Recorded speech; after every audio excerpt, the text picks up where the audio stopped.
আলাইকুম প্রিয় দর্শক, আপনাদের দেখাবো কিভাবে শিলপাটায় পিষে বরবটি ভর্তা তৈরি করা যায়। প্রথমে আমি সামান্য পানিতে অল্প লবণ দিয়ে বরবটি সিদ্ধ করে নিয়েছি।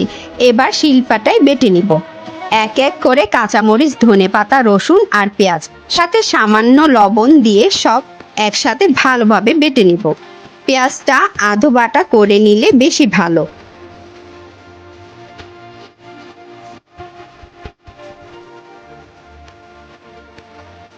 বাটা শেষ হলে হাত দিয়ে মিশিয়ে অর্ধেক অংশ আলাদা বাটিতে রেখে দিলাম।